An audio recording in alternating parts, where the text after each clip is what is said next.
Painted painless learning. નમસ્કાર વિદ્યાર્થી મિત્રો, સ્વાગત કરું છું તમારું પેઇન્ટેડ લર્નિંગમાં.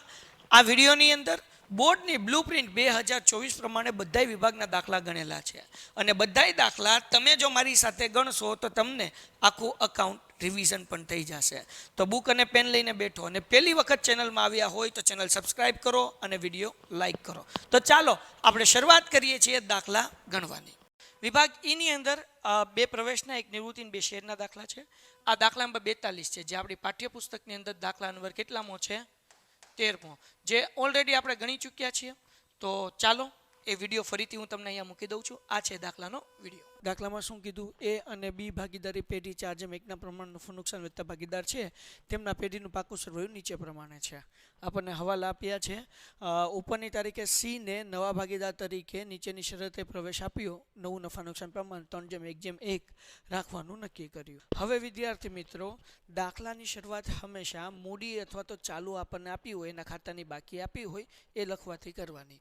તો આપણને અહીંયા ચાલુ ખાતું આપ્યું છે એ અને બીનું 8,000 અને 2,000, એટલે આપણે અહીંયા લખીશું બાકી આગળ લાવ્યા. મેં અહીંયા નામ એટલા માટે ભૂસ્યા છે કે મેં ખાતા બધા કોપી પેસ્ટ કરેલા હતા. ચાલુ ખાતાની અંદર ત્રીજા ભાગીદારનું ન આવે, જે જૂના બે ભાગીદાર હોય એનું જ આવે. પરંતુ આ મારી પાસે જૂના દોરેલા ખાતા હતા, મેં કોપી પેસ્ટ કર્યું છે, એટલે આ ત્રીજું ખાનું તમને ખાલી દેખાશે, જે તમારે દોરવાનું નથી. ચલો, ડન થઈ ગયું. અહીંયા એ અને અહીંયા બી. ઓકે, ચલો તો હું અહીંયા લખું છું બાકી આગળ લાવ્યા. બાકી આગળ લાવ્યા. હવે બાકી આગળ લાવ્યામાં આપણને 8,000 અને 2,000 આપ્યું છે. આપણે લખી નાખવાનું 8,000 અને 2,000. ઓકે, હવે વિદ્યાર્થી મિત્રો, પેલું કામ એ કરવાનું કે તમે પ્રવેશનો દાખલો ગણો છો એટલે ત્યાગનું પ્રમાણ ગોતવાનું. ત્યાગનું પ્રમાણ અહીંયા ગોતી લઈએ, બરાબર ને? તો ત્યાગના પ્રમાણમાંનું સૂત્ર, ત્યાગનું પ્રમાણ. હવે આનું સૂત્ર તમને બધાને ખબર છે, નવું પ્રમાણ માઇનસ જૂનું પ્રમાણ. શું સૂત્ર છે? નવું, બરાબર ને? ત્યાગનું નવું પ્રમાણ માઇનસ જૂનું પ્રમાણ ને? નહીં, જૂનું પ્રમાણ માઇનસ નવું પ્રમાણ. હવે વિદ્યાર્થી મિત્રો, આપણે એ અને બી નો ત્યાગ ગોતવાનો હોય તો અહીંયા હું લખું છું એ નો ત્યાગ, એ નો ત્યાગ. હવે જૂનું પ્રમાણ શું છે? તો કે આપણને દાખલાની અંદર કીધેલું છે કે જૂનું પ્રમાણ છે 4:1, બરાબર, અને નવું પ્રમાણ છે 3:1. એટલે આપણે અહીંયા લખી નાખીએ છીએ જૂનું પ્રમાણ. જૂનું પ્રમાણ એ છે 4:1 અને નવું પ્રમાણ જે છે એ કેટલું છે? 3:1. સો વિદ્યાર્થી મિત્રો, જૂનું પ્રમાણ એનું કેટલું થાય? 4/5 માઇનસ નવું પ્રમાણ કેટલું થાય? 3/5. 4માંથી 3 જાય એટલે 1/5. આ એનો ત્યાગ મળ્યો. હવે આપણે ગોતીએ બી નો ત્યાગ. શું ગોતીએ? બી નો ત્યાગ. તો બી નું જૂનું પ્રમાણ શું છે? તો કે બી નું જૂનું પ્રમાણ છે 1/5. 5 કેમ એ તો ખબર પડે ને? આ 4માં 1 ઉમેરો એટલે 5 થાય. માઇનસ નવું પ્રમાણ 1/5, એટલે આનો જવાબ આવે 0. મતલબ એવો થાય કે એને લાભ પણ નથી થતો અને ત્યાગ પણ નથી થતો. એટલે અહીંયા ભાગીદાર એ નો ત્યાગ થાય છે. એટલે ભાગીદાર સી જે નવો આવે છે એ જે કંઈ પણ પાઘડી લાવશે એ બધી પાઘડી કોને મળશે? એને મળશે. બી ને પાઘડી નહીં મળે. કેમ નહીં મળે? કારણ કે બી નો ત્યાગ કેટલો છે? 0 છે. હવે આપણે દાખલો કરીએ ફટાફટી. આપણે આ ગોતી લીધું છે. વિદ્યાર્થી મિત્રો, તમારી આગળ 14.4 એટલે કે 15 મિનિટમાં દાખલો પૂરો થવો જોઈએ. એટલે તમારી સ્પીડ વધારે રાખવી પડશે, નકર બોર્ડનો પેપર પૂરો નહીં થાય. ચલો, તો હવે ફટાફટ આપણે ત્યાગ ગોતી લીધું, બાકી આગળ લાવ્યા એ લખી નાખ્યું. હવે સી કેટલી મૂડી લાવે છે? તો કે 20,000 રૂપિયા રોકડ લાવે છે. ઓકે, રોકડ લાવે છે એટલે આપણે રોકડ અને બેંક ખાતામાં અહીંયા પહેલાં લખી નાખીએ બાકી આગળ લાવ્યા અને સી ના મૂડી ખાતે, બરાબર ને? સી ના મૂડી ખાતે સી કેટલા રૂપિયા રોકડ લાવે છે? તો કે 20,000 રૂપિયા લાવે છે. એટલે અહીંયા હું 20,000 રૂપિયા લખી નાખું છું. અહીંયા મૂડી લખી નાખું છું. એ, બી અને સી ની મૂડી કેટલી? 20,000. આપણે ચાલુ ખાતું તૈયાર કરીએ છીએ એટલે એ અને બી ની મૂડી એમનેમ લખવાની. તો દાખલામાં જોઈ લઈએ આપણે એ અને બી ની મૂડી કેટલી છે? તો કે 48,000 અને 60,000. તો અહીંયા હું લખી નાખું છું 48,000 અને 60,000. ટૂમ 48,000 અને 60,000. હાલો, ડન થઈ ગયું. તો આપણે ત્રણેય ભાગીદારની મૂડી લખી નાખી અને 20,000 રૂપિયા રોકડા જે લાવ્યા એની પહેલી અસર અહીંયા થઈ, બીજી અસર અહીંયા થઈ. ટોટલ કરીને આપણે 12 પછી એક સાથે મૂકી દેશું. ડન થઈ ગયું. હવે આપણને કીધું કે એ પોતાની પાઘડી પેટે કેટલા રૂપિયા લાવશે? 5,000 રૂપિયા લાવશે. તો પાઘડીના 5,000 રૂપિયા લાવશે. હમણાં જોયું કે બધોય ત્યાગ કોનો થાય છે? એનો થાય છે. એટલે બધી પાઘડી જે છે એ કોને મળશે? એને મળશે. એટલે અહીંયા લખું છું પાઘડીનું પ્રીમિયમ. પાઘડીનું પ્રીમિયમ કેટલું છે? તો કે ભાઈ 5,000 રૂપિયા છે. આને પાઘડી મળશે નહીં, કારણ કે એનો ત્યાગ થતો નથી, લાભ થતો નથી. હાલો, ડન થઈ ગયું. આ પાઘડીની પહેલી એન્ટ્રી. વિદ્યાર્થી મિત્રો, આપણે એ અને બી ની મૂડી કેટલી છે? આ તમે ગાલા ખુલ્લી રાખજો. અહીંયા પણ ગાલા ખુલ્લી છે. એ અને બી ની મૂડી કેટલી છે? 75,000 અને 60,000. તો અહીંયા હું 75,000 અને 25,000. ઓકે, આ એ અને બી ની મૂડી આપણે લખી નાખી.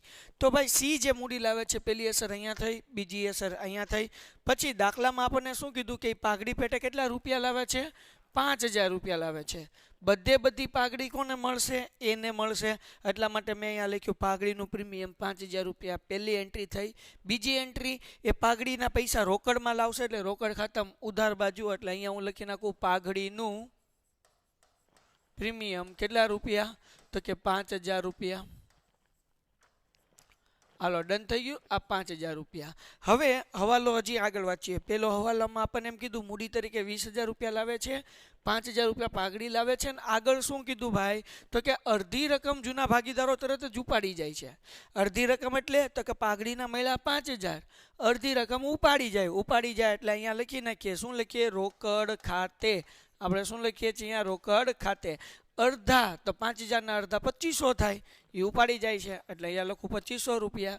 એ લઈ જશે એટલે રોકડ ખાતામાં કઈ બાજુ આવશે? જમા બાજુ. અહીંયા લખીશ એ ભાઈ લઈ જશે એટલે એના મૂડી ખાતે. એના મૂડી ખાતે કેટલા રૂપિયા? તો કે 2,500 રૂપિયા. ડન થઈ ગયું. હવે એક રકમ આપણે અહીંયા બાકી આગળ લાવ્યા રોકડ ખાતાની લખી નાખીએ. રોકડ અને બેંકની બાકી આગળ લાવ્યા કેટલી છે? 3,000 રૂપિયા. એટલે આપણે અહીંયા 3,000 લખી નાખીએ. સો પહેલો હવાલો પૂરો થયો.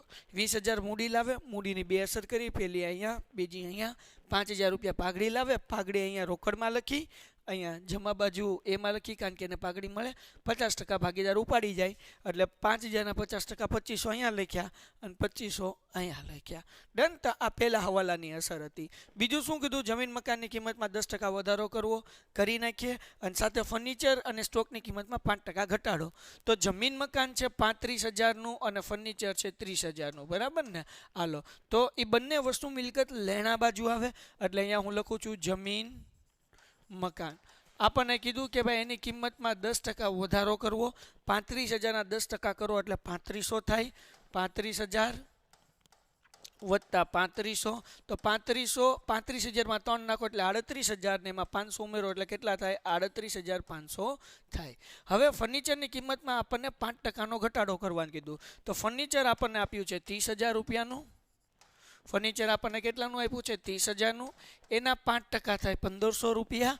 અને 30,000 માંથી 1,500 માઇનસ કરો, બરાબર? 28,500. હાલો, ડન થઈ ગયું. હવે આમાં વધારો થયો એટલે ફાયદો થાય છે, આમાં ઘટાડો થાય એટલે નુકસાન થાય છે. ફાયદો થાય તો પુનઃમૂલ્યાંકનની જમા બાજુ, નુકસાન થાય તો પુનઃમૂલ્યાંકનની ઉધાર બાજુ. એટલે ઝડપથી આપણે અહીંયા લખવાનું છે. પુનઃમૂલ્યાંકન ખાતું આપણી પાસે અહીંયા છે. જમીન મકાનમાં આપણો ફાયદો થાય છે એટલે લખું છું જમીન મકાન ખાતે. કેટલા રૂપિયા છે? તો કે ભાઈ 3500 રૂપિયા છે. એટલા માટે આપણે અહીંયા 3500 રૂપિયા લખી નાખીએ. ફર્નિચરમાં નુકસાન થાય છે એટલે અહીંયા હું લખી નાખું છું ફર્નિચર ખાતે કેટલા રૂપિયા છે? તો કે ભાઈ 1,500 રૂપિયા. ડન થઈ ગયું. એના પછી આપણને શું કીધું છે ભાઈ? રોકાણની બજાર કિંમત 35,000 છે જે ચોપડે લાવવી. તો અહીંયા રોકાણો જે આપણને આપેલા છે ટુમ એ કેટલા છે? તો કે 25,000 રૂપિયા છે. એની બજાર કિંમત કેટલી છે રોકાણોની? 35,000 છે. 10,000 નો ફાયદો થાય એટલે અહીંયા હું લખું છું રોકાણ ખાતે 10,000 નો ફાયદો થાય છે. ઓકે. અને બીજી વસ્તુ એ છે કે એ રોકાણો કેટલાના છે? 35,000 ના છે. એટલે આપણે અહીંયા લખી નાખીએ રોકાણ ખાતે કેટલા રૂપિયા? તો કે ભાઈ 35,000 રૂપિયા. ડન થાય છે. હાલો, ક્લિયર. હવે આપણને શું કીધું છે ભાઈ? દેવાદારો ઉપર 10% એટલે કે ઘાલ ખાતે અનામતની જોગવાઈ કરો. દેવાદાર કેટલાના છે? ₹5500 છે, એના 10% એટલે કેટલા થાય? ₹550 થાય. અને અહીંયા આપણને ₹500 આપ્યા છે, એટલે ₹50નો ઘાલખાત અનામતમાં વધારો થાય છે. એ નુકસાન છે, એટલે આપણે અહીંયા ક્યાં લખશું? પુનઃમૂલ્યાંકનની ઉધાર બાજુ શું લખશું? ઘાલખાત અનામત ખાતે. કેટલા રૂપિયા? ₹50. સાહેબ ક્યાંથી 50 આવ્યા? તો કે ₹550 થાય, 500 આપેલા છે એટલે ₹50 વધે, એ આપણું નુકસાન છે. ડન. સો વિદ્યાર્થી મિત્રો, બીજી એન્ટ્રી શું કરશું? તો કે ન્યા ભલે તમે ₹50 લખ્યા, પણ અહીંયા દેવાદાર જે છે, દેવાદાર એ કેટલાના છે? ₹5500. એમાંથી ઘાલખાત અનામત જે છે એ તમારે માઇનસ કરવાનું છે ₹550, એટલે કે જવાબ આવશે ₹4950. ડન થઈ ગયું? ઓકે, હાલો એની એન્ટ્રી થઈ ગઈ. પછી આપણને કીધું અકસ્માત વળતર અંગે દાવો ₹1000 મંજૂર કરેલો છે. ₹1000 દાવો છે ભાઈ. તો અહીંયા કારીગર અકસ્માત વળતર ભંડોળ કેટલાનું છે? તો કે 5000નું છે. એમાંથી ₹1000 દાવો આપણે મંજૂર કરવાનો છે, એટલે તોય ₹4000 વધે. 5000 છે ને કારીગર અકસ્માત વળતર ભંડોળ કેટલાનું છે? 5000નું. 1000નો દાવો છે, 4000 વધ્યા. જૂના ભાગીદારમાં જૂના પ્રમાણમાં વેચવાનું. તો હવે જૂનું પ્રમાણ કેટલું હતું? 4:1. તો આપણે 4000ને 4:1 પ્રમાણમાં વેચીએ, એટલે 4000 ગુણ્યા 4/5. તો અહીંયા થઈ જશે 8 ચોક 32. એટલે આના કેટલા આવશે?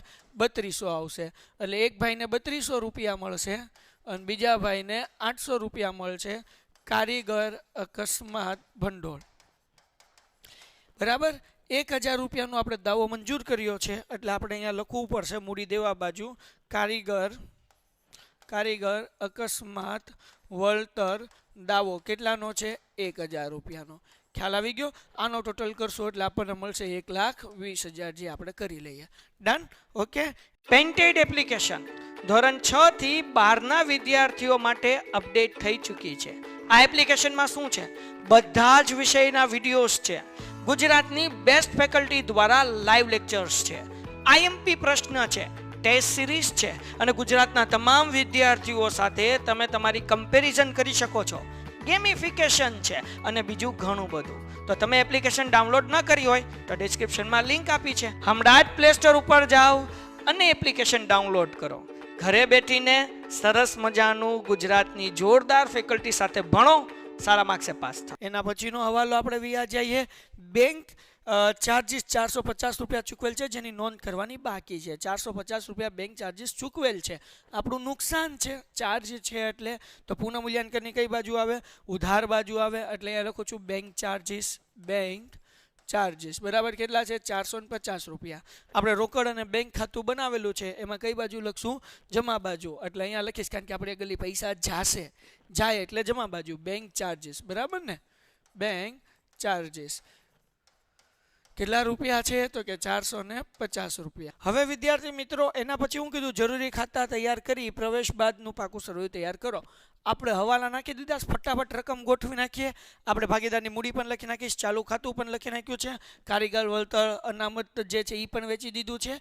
લેન્ડરો અને દેવી હુંડી 4000 અને 1000ના છે એ એમને લખી નાખીએ. અહીં લેન્ડરો કેટલાના છે? 4000 અને દેવી હુંડી કેટલાની છે? ₹1000. હાલો, વાર્તા પૂરી થઈ ગઈ. હવે વિદ્યાર્થી મિત્રો, સ્ટોક જે છે કેટલાનો છે? 15000નો છે. તો આપણે સ્ટોક હતું અહીંયા ઘટાડા ફર્નિચર. હા ભાઈ, સ્ટોકની એક હવાલો હું ખાઈ ગયો. જુઓ, ફર્નિચર અને સ્ટોક કીધું છે, બરાબર ને? એટલે સ્ટોકનો ઘસારો ગણવાનો બાકી છે 5%, એટલે ગણી નાખીએ આપણે સ્ટોક કેટલાનો છે? તો કે ₹15000 છે, માઇનસ ઘસારો કેટલાનો છે? 5%. બરાબર. તો 15000ના 5% કરો એટલે કેટલા થાય? 15 × 5 = 75, 750. એટલે 12 કેટલા જશે? 14250. અને આ નુકસાન છે, એટલે આવશે પુનઃમૂલ્યાંકનમાં કઈ બાજુ? ઉધાર બાજુ. સ્ટોક ખાતે કેટલા છે? તો કે ₹750. હાલો, તો આ સ્ટોકની એન્ટ્રી થઈ ગઈ. દેવાદારો આવી ગયા, પછી આ આવી ગયું. લેણી હુંડી જે છે એ 2000ની છે અને પાઘડી 5000ની છે. તો પાઘડી જે છે એ જૂના ભાગીદારને જૂના પ્રમાણમાં વેચવાનું હોય એટલે અહીંયા લખું છું પાઘડી 5000ની છે એટલે 4000 અને 1000. કેમ? કારણ કે જૂનું પ્રમાણ કેટલું હતું? 4:1. હાલો આગળ વ્યા જઈએ. અહીંયા એમનેમ હવે આપણને અહીંયા જે છે એક જ વસ્તુ બાકી રહી, લેણી હુંડી. એ કેટલાની છે? 2000ની. એટલે દાખલો પૂરો થાય. લેણી હુંડી બરાબર ને કેટલાની છે? તો કે ભાઈ 2000 રૂપિયાની. હવે ફટાફટ આપણે પુનઃમૂલ્યાંકન ખાતું બંધ કરીએ. આ બાજુ આવશે 10,000 અને 3,500 એટલે 13,500. ઓકે, અહીંયા હું લખી નાખું છું 13,500. અહીંયા હું લખી નાખું છું 13,500. અને એ ભાગીદારોને બાકીની રકમ મારે શું કરવી પડશે? વેચવી પડશે. ચલો હવે વિદ્યાર્થી મિત્રો આ 13,500 માંથી આ બધી રકમ માઇનસ કરતા આપણને મળે છે 10,750. એ ત્રણેય ભાગીદારની અંદર આપણે શું કરવાના છે? વેચી દેવાના છે. બરાબર, એટલે સોરી 3 નહીં 2 ભાગીદારને. બરાબર, તો અહીંયા લખું છું વેચણી પાત્ર નફો. બરાબર, કોનો છે? તો કે એ કાકાનો અને બી કાકાનો. જૂના પ્રમાણમાં વેચવાનું 4:1 પ્રમાણમાં વેચીએ તો જવાબ કેટલો મળે છે? 8600 અને 2150. એ અહીંયા આવશે. અહીંયા આપણે શું લખશું? પુનઃ મૂલ્યાંકન ખાતે કેટલા રૂપિયા છે? તો કે 8600 અને 2150. હવે ફટાફટ આપણે ચાલુ ખાતું બંધ કરીએ. આનો ટોટલ કેટલો થાય છે ભાઈ? 24,800. આ ભાઈનો ટોટલ કેટલો થાય છે? 49,50. અહીંયા મૂકી દઉં છું એ જ રીતે 24,800 49,50. એમાંથી આપણે માઇનસ કરશું એટલે અહીંયા 39,50. અહીંયા કેટલો આવે છે? 18,300. આને આપણે લખીએ બાકી આગળ લઈ ગયા. ઓકે, તો એ આપણે અહીંયા લખશું ચાલુ ખાતું. શું લખશું? ચાલુ ખાતું. અહીંયા નામ લખી નાખીએ અથવા તો ચાલુ ખાતે નામ લખી નાખીએ એ અને બી. આપણને એનો જવાબ કેટલો મળ્યો? 18,300 અને હું છે 39,50. બેનો ટોટલ કરો એટલે કેટલા થાય? 22,250. હવે વિદ્યાર્થી મિત્રો આપણે આ ખાતું બંધ કરીએ. અહીંયા કેટલા થાય? 28,000 રૂપિયા. અહીંયા છે 28,000 રૂપિયા. એમાંથી ઓલા માઇનસ કરું 25,050 અને લખશું બાકી આગળ લઈ ગયા. એટલે આપણે અહીંયા લખશું રોકડ બેંક ખાતે. રોકડ કે બેંક ખાતે કેટલા લખવાના છે? તો કે 25,050 અને આનો ટોટલ કરો કેટલો આવે છે? 1,48,250. 1,48,250. વાર્તા થઈ ગઈ પૂરી. હવે પુનઃ મૂલ્યાંકન વાળા બધા આવશે. જમીન મકાનની કિંમત 80,000 થી વધારવી. તો જમીન મકાન કેટલાના? 3,50,000. એમાં 80 વધારવાનું કીધું તો આપણો ફાયદો થયો. એટલે પુનઃ મૂલ્યાંકનની જમા બાજુ લખવાનું જમીન મકાન ખાતે. મકાન ખાતે કેટલાનો વધારો થયો ભાઈ? 80,000 રૂપિયા લખી નાખીએ. 80,000 રૂપિયા. કોઈને કઈ ડાઉટ? એના પછી બીજી એન્ટ્રી ક્યાં આવશે ભાઈ? મિલકત લેણા બાજુ જમીન મકાન. અહીંયા જો લખું છું ભાઈ જમીન મકાન. આપણને 3,50,000 આપેલા છે. એમાં આપણને 80,000 વધારવાના કીધા છે.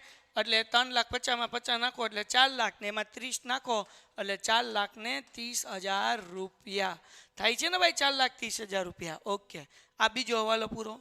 તો ભાઈ પુનઃ મૂલ્યાંકનમાં આપણો ફાયદો થાય જમા બાજુ, નુકસાન થાય ઉધાર બાજુ. એના પછીનું ભાઈ યંત્રની કિંમત 1,60,000 સુધી ઘટાડવી. મતલબ 1,60,000 રાખવાના છે. તો યંત્ર આપ્યા કેટલા? 2 લાખ રૂપિયાના આપ્યા. જુઓ અહીંયા યંત્ર કેટલાના છે ભાઈ? 2 લાખના છે ને. તો હવે 1,60,000 સુધી રાખવા એટલે 1,60,000 રાખવાના છે. કેટલા ઘટ્યા? 40,000 રૂપિયા. આપણું નુકસાન થયું. એટલે પુનઃ મૂલ્યાંકનની ઉધાર બાજુ આવે. એટલે આપણે અહીંયા લખવાનું ભાઈ યંત્ર ખાતે. શું લખવાનું ભાઈ? યંત્ર ખાતે. કેટલા રૂપિયા? 40,000 રૂપિયા. અને આપણે અહીંયા બીજી એન્ટ્રી કરવાની મિલકત લેણા બાજુ યંત્રો અને 12 ડાયરેક્ટ લખી નાખવાના 1,60,000 રૂપિયા. કારણ કે આપણને કીધું 1,60,000 સુધી રાખો. એના પછી ભાઈ હવે આપણે દેવાદાર ઉપર 10% ઘાલખાત અનામત રાખવી. દેવાદાર કેટલા છે? 10,000ના. દેવાદાર 1,20,000ના છે. ઘાલખાત અનામત 10,000ની છે. આપણને કીધું 10% રાખવી. તો જો કઈ રીતના એન્ટ્રી કરવાની ધ્યાન રાખજો. દેવાદાર 1,20,000 લખું છું ભાઈ. અહીંયા ધ્યાન રાખો. દેવાદાર 1,20,000 ઘાલ ખાત અનામત 10% કીધું એટલે 10% કરવાનું. ઘાલ ખાત અનામત 10% એટલે કેટલા થયા ભાઈ? 12,000 રૂપિયા. એક 20 માંથી 12,000 જાય એટલે વધે કેટલા? 1,08,000 રૂપિયા. હવે પુનઃ મૂલ્યાંકનની ઉધાર બાજુ એન્ટ્રી આવે. ઘાલ ખાત અનામત કેટલા રૂપિયા લખવાની ધ્યાન રાખજો. ઘાલ ખાત અનામત ખાતે કેટલા રૂપિયા? તો ભાઈ નવી જે છે ઘાલ ખાત અનામત એ 12,000 રૂપિયા છે. દાખલામાં આપણને 10 આપેલી છે, બરાબર ને? અહીંયા જો 10 આપેલી છે, તો 12,000 માંથી આ 10,000 માઇનસ કરો એટલે વધે કેટલા? 2,000. તો 2,000 જ લખવાના. કેમ ભાઈ? તો કે 12,000 રૂપિયા ઘાલ ખાત અનામત હમણાં આપણે ગોતી 10,000 હતી એ માઇનસ કરી એટલે 2,000 આવ્યા. સિમ્પલ છે. ઓકે ભાઈ. એના પછી નહીં ચૂકવેલ સમારકામ ખર્ચના 8,000ની જોગવાઈ કરવી. તો સમારકામ છે ભાઈ, તો હવે આ આપણા માટે ખર્ચ છે એટલે આપણે અહીંયા લખશું ભાઈ. તો અહીંયા લખું છું સમાર કામ કેટલાનું છે ભાઈ? 8,000 રૂપિયાનું. એટલે અહીંયા એન્ટ્રી આવે. બીજું નહીં ચૂકવેલા એટલે ચૂકવવા બાકી. ચુબા મુદ્દે એટલે ચૂકવવા બાકી જે કાંઈ પણ હોય મૂડી દેવા બાજુ લખવાનું. એટલે લખવાનું નહીં ચૂકવેલ સમાર કામ કેટલા રૂપિયા છે ભાઈ? 8,000 રૂપિયા. ડન છે. એના પછી ભાઈ જૂના ભાગીદારના ત્યાગનું પ્રમાણ 1:1 તો કરી નાખ્યું. તો હવે બધું ગોઠવા મળીએ એટલે દાખલો પૂરો થાય. આ બાજુ ભાઈ સામાન્ય અનામત શું કરવાનું હોય? ભાગીદારને વેચી દેવાની. કયા પ્રમાણમાં? જૂના પ્રમાણમાં. એટલે કે 3:2 પ્રમાણમાં વેચશું. તો ક્યાં વેચશું? તો કે ભાઈ અહીંયા મૂડી ખાતાની જમા બાજુ. તો અહીંયા લખું સામાન્ય અનામત ખાતે. થાય કે નહીં? સામાન્ય અનામત ખાતે. તો કેટલા રૂપિયા હતા સામાન્ય અનામત ખાતેના ભાઈ? 90,000. એને કયા પ્રમાણમાં વેચવાનું? 3:2. જેને નથી આવડતું એને એક શીખવાડ દઉં છું. 3:2 ના કેમ કરો? 90,000 એને ગુણ્યા 3 ભાગ્યા 3 ને 2 કેટલા થાય? 5. એટલે ભાગ્યા 5 કરવાના. પછી 90,000 ગુણ્યા 2 ભાગ્યા 5 કરવાના. તો શું જવાબ આવે છે ભાઈ? 54,000 રૂપિયા આવે છે. અને બીજાના 36,000 રૂપિયા આવે. બરાબર ને? હાલો ડન થઈ ગયું. એના પછી ભાઈ કારીગર વળતર અનામત એ બે ભાગીદારને વેચી દેવાનું ભાઈ. કેટલું છે? 20,000 રૂપિયા વેચો. 3:2 ને 20,000 અહીંયા બે બેનો બેઠા છે ભાઈ.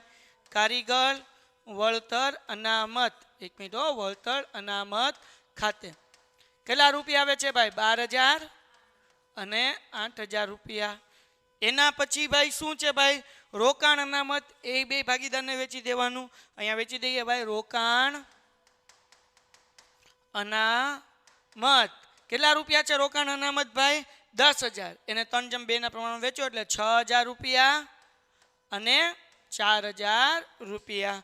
એના પછી શું છે? લેણદારો દેવી હુંડી. એમને મૂકવું પડે. ક્યાં મૂકવું પડે? મૂડી દેવા બાજુ. તો અહીંયા લખીને કે લેણદારો, અહીંયા નીચે અહીંયા જ લખીને કે ચલો લેણદારો અને દેવી હુંડી કેટલાની છે ભાઈ? તો કે 1,40,000 રૂપિયા અને 60,000 રૂપિયા. એ એમને મૂકી દેવાનું.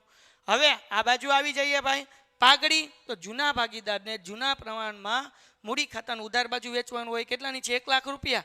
ઓકે. તો અહીંયા વેચી દેવાનું પાઘડી. 1,00,000 ને 3:2 ના પ્રમાણમાં વેચો એટલે 60,000 રૂપિયા સંજુને, 60,000 રૂપિયા સંજુ બાબાને અને મંજુ બાબીને. એ ભાઈ એવું ન હોય, બાબી ન આવે, સમજાણું કે નહીં? હાલો. તો 60,000 અને 40,000 વેચી દીધા. 1,00,000 રૂપિયા. બરાબર ને? ઓકે. જમીન આવી ગયું, યંત્ર આવી ગયું, સ્ટોક એમને મૂકી દેવાનો. 1,80,000નો રોકાણ 20,000 ના એમને. તો કે સ્ટોક 1,80,000. અહીંયા લખી નાખીએ સ્ટોક. બરાબર ને? સ્ટોક આવે ભાઈ. સ્ટોક 1,80,000 રૂપિયા. પછી રોકાણો કેટલાના છે ભાઈ? 20,000 રૂપિયા. આ બધું એમને મૂકી દઈએ છીએ આપણે. પછી શું છે ભાઈ? દેવાદાર આવી ગયું, ઘાલ ખાત અનામત આવી ગયું, રોકાણો આવી ગયું, રોકડ બેંક આવી ગયું. જાહેરાત ઝુંબેશ ખર્ચ બે ભાગીદારને મૂડી ખાતાનું ઉધાર બાજુ વેચવાનું એટલે 6,000 ને 4,000.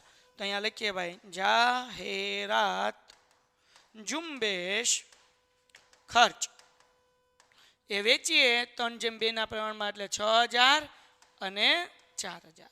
લ્યો ભાઈ આપણે બધે બધું વેચી નાખ્યું. હવે આપણે કરશું પુનઃ મૂલ્યાંકન ખાતું બંધ. તો આ બાજુ 80,000 અને આ બાજુ 50,000. એટલે આ બાજુ સરવાળો વધારે આવે એટલે અહીંયા કરી નાખીએ 80,000 રૂપિયા. ટોમ. ઓકે. અહીંયા લખવાના ઈ 80,000 રૂપિયા, 80,000માંથી 40 માઇનસ કરો એટલે 40 વધે. 8 ને 2 10,000 માઇનસ કરો એટલે કે 30,000 રૂપિયા વધે. ટૂંકમાં 80,000માંથી 40,000 ને 10,000 50,000 માઇનસ કરીએ 30 વધે. આ નફો કહેવાય. તો અહીંયા લખવાનું વેચણી પાત્ર નફો, બરાબર ને, ભાગીદારના જૂના મૂડી ખાતે લઈ જવાના છે, બરાબર. ઓકે, તો હવે ભાગીદારનું પ્રમાણ કેટલું છે? 3:2. તો સંજુ અને મંજુને વેચી દો. સંજુ મંજુ 30,000 ને 3:2 પ્રમાણમાં વેચો એટલે 6 પંચા 30 અને 5 તેરી 15,000 રૂપિયા, નહીં 18,000 રૂપિયા અને 12,000 રૂપિયા. હા બાપુ, ડન છે. તો આ જે છે એ આપણે ક્યાં લખવાનું? અહીંયા લખવાનું. અહીંયા લખી નાખું છું ભાઈ. અહીંયા લખવાનું પુનઃ મૂલ્યાંકન ખાતે. વેચણી પાત્ર નફો નહીં લખતા. શું લખવાનું ભાઈ? પુનઃ મૂલ્યાંકન ખાતે. કેટલા રૂપિયા આવશે? 18,000 રૂપિયા અને 12,000 રૂપિયા. Dash dash dash. ડન થઈ ગયું. હવે આપણે ભાગીદારના મૂડી ખાતા બંધ કરવાના છે. હવે વિદ્યાર્થી મિત્રો આપણે શું કરવાનું છે ભાઈ? મૂડી ખાતું બંધ કરીએ. ચલો કરી નાખીએ ભાઈ. ટોમ અહીંયા ખાતું બંધ કરીએ ભાઈ, બરાબર ને. એક લાઈન ઉપર અને 2 લાઈન નીચે. હાલો બેનો, તમે આ બેનો સરવાળો કરવા માંડો. અહીંયા કેટલા છે? 5 લાખ. એટલે આપણે લખી નાખીએ 5 લાખ, બરાબર. આ બાજુ તે કેટલા આવશે ભાઈ? 5 લાખ. ટોમ અહીંયા લખી નાખું 5 લાખ. અહીંયા આપણને મળશે બાકી આગળ લઈ ગયા. તો 5 લાખમાંથી અહીંયા કાંઈ માઇનસ નથી કરવાના એટલે 5 લાખ એમનેમ. અહીંયા આનો સરવાળો કેટલો થાય છે ભાઈ મંજુનો? 3 લાખ વત્તા 50,000 એટલે 350 થયા. એમાં 36 નાખો એટલે 50 ને 3 80 ને 86. 86માં 8 નાખો એટલે 94. 94માં 4 નાખો એટલે કેટલા થયા? 98. 98 ને 2 100 એટલે કે 4 10 થશે. 4,10,000 આવે છે ભાઈ ટોટલ. હવે આનો તો કરી નાખો સરવાળો. હાલો હું અહીંયા લખી નાખું 4,10,000. મોઢે થઈ ગયું, જોયું કે નહીં? બોલો આના કેટલા આવ્યા? 5,40,000.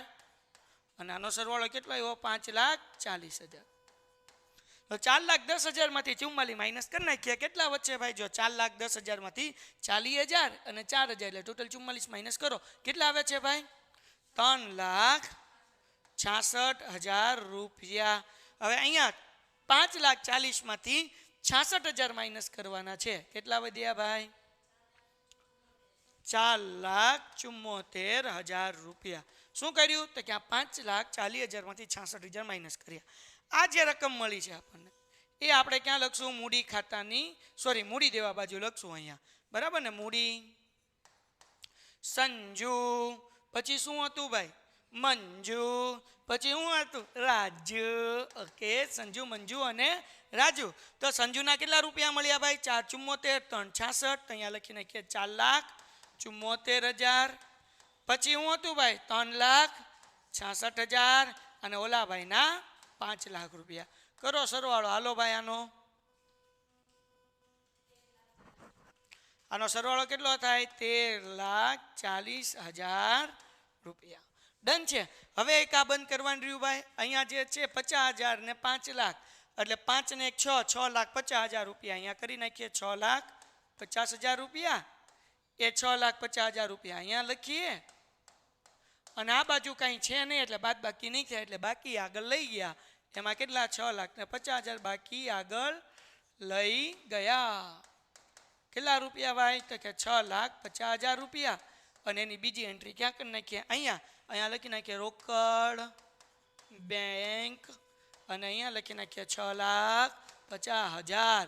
કરો હાલો ભાઈ આનો સરવાળો કેટલો આવ્યો ભાઈ? 15,48,000 રૂપિયા. કરો આનો સરવાળો. આનો આવી જાય ભાઈ 15,48,000 રૂપિયા. લ્યો ભાઈ દાખલો થઈ ગયો પૂરો. વિદ્યાર્થી મિત્રો હવે આપણે કરીએ છીએ દાખલા નંબર 44 જે આપણી ચોપડીનો દાખલા નંબર 5 છે એટલે કે નિવૃત્તિનો દાખલો છે, બરાબર ને. Chapter number 6. તો એમાં ધવલ કમલ અને નવલવાળો સાવ ઇઝી દાખલો છે અને આવો જ ઇઝી દાખલો આપણને પૂછાય. એ શરૂ કરીએ પહેલાં જુઓ ભાઈ 2 પ્રવેશના દાખલા, 1 નિવૃત્તિનો દાખલો અને 2 શેરના દાખલા. આ 5 દાખલામાંથી બોર્ડમાં કોઈ પણ 3 દાખલા જ કરાય. 3 જ દાખલા કરવાના છે. તો કયા 3 કરાય? તો કે ભાઈ 2 શેરના કરી નાખવાના. કારણ કે સમય બચે. એક દાખલો કરતાં મેક્સિમમ 10 મિનિટ થાય. 2 દાખલા કરો એટલે 20 મિનિટમાં 2 દાખલા ફિનિશ થઈ જાય. પછી વધ્યા 2 પ્રવેશના દાખલા અને એક નિવૃત્તિનો દાખલો. આ 3 દાખલામાંથી જે વધારે હેલો દાખલો હોય એ એક દાખલો કરવાનો. અને નિવૃત્તિનું આખું ચેપ્ટર ઓપ્શનમાં કાઢી નાખો તોય કોઈ વાંધો નથી. 2 પ્રવેશના દાખલા હોય જ છે, એમાંથી જે ઇઝી લાગે એ કરી નાખવાનો. શું કીધું ભાઈ? ધવલ, કમલ અને નવલ 2:1 પ્રમાણમાં નફો નુકસાન વેચતા ભાગીદારો છે. નવલ તારીખ શું કીધું? 31/3/2023 રોજ નિવૃત્ત થાય છે. 31/3/2023 રોજ તેમની પેઢીનું પાકું સ્વરૂપ નીચે મુજબ હતું. આપણને હવાલા આપ્યા છે. દાખલાની શરૂઆત હંમેશા કરવાની બાકી આગળ લાવ્યાથી. તો ભાઈ જુઓ, બાકી આગળ લાવ્યામાં અહીંયા મૂડી કેટલી છે? 30,000, 20,000 અને 10,000. એટલે મૂડી ખાતામાં લખવાનું અહીંયા જમા બાજુ બાકી આગળ લાવ્યા 30,000, 20,000 અને 10,000. બીજું રોકડ અને બેંક કેટલી છે ભાઈ? 5,000 રૂપિયા. તો એ આપણે લખી નાખવાનું બાકી આગળ લાવ્યા. અહીંયા બાકી આગળ લાવ્યા કેટલા રૂપિયા? તો કે 5,000 રૂપિયા. હવે આપણે દાખલો આગળ વધારીએ. ધ્યાન રાખજો ભાઈ, પહેલો હવાલો કરીએ છીએ. સાવ ઇઝી દાખલો છે, 10 મિનિટમાં પૂરો થઈ જાય. યંત્રની કિંમત 25,000 રૂપિયા અને સ્ટોકની કિંમત 5,000 રૂપિયા આંકવી. યંત્રની 25 કીધી છે કેટલી? 20,000 રૂપિયા. 25 આંકવાનું કીધું, 5,000નો વધારો થયો એટલે પુનઃમૂલ્યાંકનની જમા બાજુ યંત્ર ખાતે. આ તો આવડે બરાબર ને, સાવ ઇઝી છે. 5,000 રૂપિયા. હાલો ડન થઈ ગયું. હારવાર સ્ટોકની કિંમત કેટલી કીધી? 5,000 રૂપિયા કીધી. સ્ટોક કેટલાનો છે ભાઈ? સ્ટોક 10,000નો છે. તો 5,000 રૂપિયાની આંકવી એટલે 10,000ની કિંમત 5,000 થઈ ગઈ. તો 5,000નું નુકસાન થયું એટલે પુનઃમૂલ્યાંકનની કઈ બાજુ આવશે ભાઈ? ઉધાર બાજુ. અહીંયા લખું છું સ્ટોક ખાતે. સ્ટોક ખાતે 5,000 રૂપિયા. ઓકે. હવે આ બંને કિંમત આપણે બીજી એન્ટ્રી જે છે મિલકત લેણા બાજુ કરી નાખવાની. અહીંયા લખવાનું યંત્ર, એ આપણને 25,000 રૂપિયાનું કીધું એટલે 25,000 રૂપિયા ડાયરેક્ટ લખી નાખવાના. અને સ્ટોક આપણને કીધો 5,000 રૂપિયા એટલે અહીંયા સ્ટોકના લખી નાખવાના 5,000 રૂપિયા. ડન છે વિદ્યાર્થી મિત્રો. એના પછી આપણે કરીએ હવાલા નંબર 2. હવાલા નંબર 2માં શું કીધું? રોકાણની કિંમત 8,000 નક્કી થઈ. પહેલાં જોઈ લઈએ પછી આગળ વાંચીએ. રોકાણની કિંમત 8,000 નક્કી થઈ છે. કેટલાના રોકાણો? 10,000 રૂપિયાનું. મતલબ એવો કે 2,000નું નુકસાન ગયું. ઓકે. હવે આગળ જોઈએ. અહીંયા છે રોકાણ વધઘટ ભંડોળ કેટલાનું છે? 2,500 રૂપિયાનું. તો 2,000નું નુકસાન ગયું છે પણ 2,500 રૂપિયા આપણી આગળ પડ્યા છે. તો એ 2,500 રૂપિયામાંથી 2,000 માઇનસ કરીએ એટલે 500 રૂપિયા વધે. એ ત્રણેય ભાગીદારને વેચી દઈએ. ક્યાં વેચવાનું? અહીંયા રોકાણ વધઘટ ભંડોળ 200 રૂપિયા, 200 રૂપિયા અને 100 રૂપિયા. હજી એક વખત કેવી રીતના અહીંયા 500 રૂપિયા આવ્યા? ભાઈ રોકાણો હતા કેટલાનું નક્કી થયું? 8,000નું હતું. 10નું 10માંથી 8 થયા એટલે 2,000નું નુકસાન થયું. પણ અહીંયા જો રોકાણ વધઘટ ભંડોળ ન આપ્યું હોત તો આપણે પુનઃમૂલ્યાંકનની ઉધાર બાજુ લખત 2,000 રૂપિયા. પણ અહીંયા રોકાણ વધઘટ ભંડોળ આપ્યું છે એટલે 2,500માંથી 2,000 માઇનસ કરવાના એટલે 500 વધે. એ ત્રણેય ભાગીદારને જૂના પ્રમાણમાં વેચી દેવાના. ઓકે, આગળ વાંચીએ. હવે શું કીધું ભાઈ? તે કિંમતે રોકાણો નવલ લઈ જશે. એટલે રોકાણની કિંમત 8,000 નક્કી થઈ, એ નવલ લઈ જશે. એટલે આપણે અહીંયા નવલના ખાનામાં લખવાના 8,000 રૂપિયા અને અહીંયા લખવાનું રોકાણ ખાતે. કારણ કે રોકાણ કોણ લઈ જાય છે? નવલભાઈ લઈ જાય છે. એટલે નવલના ખાતામાં લખ્યું અને અહીંયા લખ્યું રોકાણ ખાતે. હવે વિદ્યાર્થી મિત્રો આપણે કરીએ ત્રીજો હવાલો. શું છે? લેણદારો પૈકી 5,000 રૂપિયાનું દેવું ચૂકવવું નહીં પડે. ફાયદો થઈ ગયો ને આપણો, 5,000 નથી ચૂકવવાના. તો ફાયદો થયો એટલે પુનઃમૂલ્યાંકનની કઈ બાજુ આવશે? જમા બાજુ. અહીંયા લખવાનું લેણદાર ખાતે. લેણદારો ખાતે કેટલા રૂપિયા? 5,000 રૂપિયા. ઓકે, લખી નાખીએ ભાઈ. હાલો, હવે ચૂકવવાના કેટલા હતા લેણદારને? અહીંયા 15,500. ભૂલમાં બીજી રકમ લખાઈ ગઈ હતી, એ ચેકિંગ સુધારી છે. 15,500 ચૂકવવાના હતા. 5,000 નથી ચૂકવવાના. હવે કેટલા ચૂકવવાના બાકી રહે? 10,500 ને. તો આપણે અહીંયા લખી નાખીએ મૂડી દેવા બાજુ લેણદારો. લેણદારો ચૂકવવાના હતા 15,500. એમાંથી 5,000 ચૂકવવા પડશે નહીં. એટલે કેટલા આવશે? 10,500. ડન છે. ઓકે. હવે એના પછીની એન્ટ્રી. કામદાર વળતર પેટે 2,000નો દાવા 2,000ના દાવાની જોગવાઈ કરવી. ભાઈ કામદારનો દાવો 2,000નો. તો અહીંયા કંઈ આપણને આપ્યું નથી. તો આ જે છે એ આપણું નુકસાન કહેવાય કે ભાઈ આપણે 2000 રૂપિયા દેવાના છે. એટલે પુનઃ મૂલ્યાંકનની ઉધાર બાજુ અહીંયા શું લખવાની ભાઈ? દેવાની જોગવાઈ. દેવાની જોગવાઈ કેટલા રૂપિયાનો છે ભાઈ? 2000 રૂપિયા. દેવાની જોગવાઈ છે આપણે પૈસા દેવાના હોય એટલે એ ક્યાં લખવાનું? મૂડી દેવા બાજુ. એટલે અહીંયા લખીએ કામદાર વળતર દાવાની જોગવાઈ. કેટલું છે? 2000 રૂપિયા. થઈ ગયો. એના પછીનો હવાલો ભાઈ, ઘાલખાત અનામત દેવાદારો પર 10% રાખવી. તો ઘાલખાત અનામત આપણને 10% રાખવાનું કીધું છે.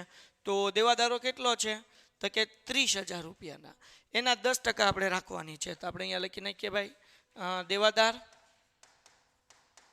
કેટલાના? 30,000 રૂપિયાના માઇનસ ઘાલખાત અનામત 10% કીધું. તો 30,000ના 10% 3,000 થાય. માઇનસ કરો એટલે 27,000 જાય બહાર. સો ડિયર સ્ટુડન્ટ્સ, બીજી એન્ટ્રી ક્યાં કરવાની? પુનઃ મૂલ્યાંકનની ઉધાર બાજુ. એ કરવા પહેલાં અહીંયા જોઈ લેવાનું કે આપણને ઘાલખાત અનામત આપી છે. તો જો દાખલામાં ઘાલખાત અનામત કેટલી આપી છે? 2000 રૂપિયા. તો તમારે શું કરવાનું? 3,000 રૂપિયામાંથી જૂની જે ઘાલખાત અનામત છે એટલે કે આ 2000 એ માઇનસ કરવાના. એટલે 1000 રૂપિયા ખાલી બહાર લખવાના. હું અહીંયા લખી જ દઉં છું ઘાલખાત અનામત. 3,000 રૂપિયા થઈ ઘાલખાત અનામત. આપણને 2000 રૂપિયા આપેલા છે. જુઓ તમે 2000 આપેલા છે તો 3,000માંથી 2000 ક્યાં આપેલા છે? મૂડી દેવા બાજુ. બરાબર ને? તો 3,000માંથી 2000 જાય એટલે કેટલા વધે? 1,000 રૂપિયા. ડન છે. એના પછીનું હવાલો છે ભાઈ, છેલ્લો હવાલો, છઠ્ઠો હવાલો. પાઘડીનું મૂલ્યાંકન 40,000 નક્કી કરવામાં આવ્યું. તો 40,000 નક્કી કરવામાં આવ્યું છે પાઘડીનું મૂલ્યાંકન. તો યાદ રાખો, જે ભાગીદાર ધંધામાંથી નીકળે છે એને એના ભાગની પાઘડી આપી દેવાની. ઓકે. કોણ ધંધામાંથી નીકળે છે? તો કે ભાઈ નવલ ધંધામાંથી નીકળે છે. અહીંયા લખ્યું છે નવલ. તો નવલના ભાગની એટલે નવલને કેટલી પાઘડી આપવાની? તો અહીંયા હું લખું છું નવલને મળતી પાઘડી. તો જુઓ, પાઘડીની કિંમત થઈ 40,000 રૂપિયા એટલે 40 લખી નાખું. નવલનું પ્રમાણ કેટલું છે? 1/5 એટલે 1/5 એટલે કેટલા આવશે? 8,000 રૂપિયા પાઘડી આપવી પડશે. ભાઈ આપ નવલને કોણ પાઘડી આપશે? તો કે જૂના બે ભાગીદાર આપશે, ધવલ અને કમલ. તો કયા પ્રમાણમાં આપશે? લાભના પ્રમાણમાં.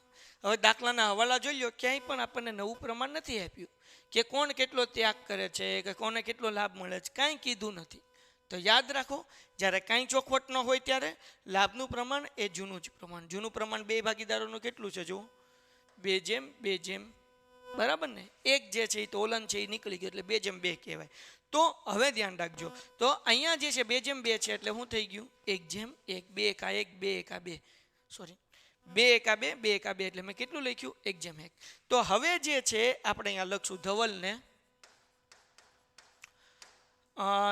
આપવી પડતી પાઘડી. ધવલને આપવી પડશે. બરાબર ને? આપવી પડતી પાઘડી બરાબર 8,000 રૂપિયા ગુણ્યા 1/2 એટલે 4,000 રૂપિયા. બરાબર. અને બીજા કોને આપવાનું? કમલને આપવાનું. એટલે કમલને આપવી પડતી પાઘડી બરાબર 8,000 રૂપિયા ગુણ્યા 1/2 બરાબર 4,000 રૂપિયા. મતલબ એવો થાય કે નવલને 8,000 રૂપિયા પાઘડી મળશે. કેવી રીતના? તો કે બે ભાગીદાર 4,000 રૂપિયા આપશે. ત્યાંની બે એન્ટ્રી કેમ થાય? ધ્યાન રાખો. નવલને 8,000 રૂપિયા મળશે, 4,000 પેલો ભાગીદાર આપશે અને 4,000 બીજો ભાગીદાર આપશે. આપશે કે નહીં આપે? તો 4,000 કોને આપવાની? ધવલને આપવાની. એટલે અહીંયા લખવાનું ધવલના મૂડી ખાતે. બરાબર. પછી શું લખવાનું? કમલના મૂડી ખાતે. ડન થઈ ગયું. 4,000 4,000. હવે અહીંયા જે છે બે ભાગીદારને 4,4 આપવાના છે એટલે ધવલના ખાનામાં 4, કમલના ખાનામાં 4. આ બેને 4,000 રૂપિયા પાઘડી આપવાની. કોને આપવાની છે? નવલને. એટલે અહીંયા લખવાનું નવલના મૂડી ખાતે. જો ભાઈ, બધા હવાલા થઈ ગયા પૂરા. હવે આપણે વેચી દઈએ. મૂડી તો આપણે બાકી આગળ લાવ્યા લખી નાખી. સામાન્ય અનામત 5,000 રૂપિયા ત્રણેય ભાગીદારને જૂના પ્રમાણમાં વેચવાનું 2:2:1 પ્રમાણમાં એટલે 2000 2000 ને 1000 એટલે અહીંયા લખું છું સામાન્ય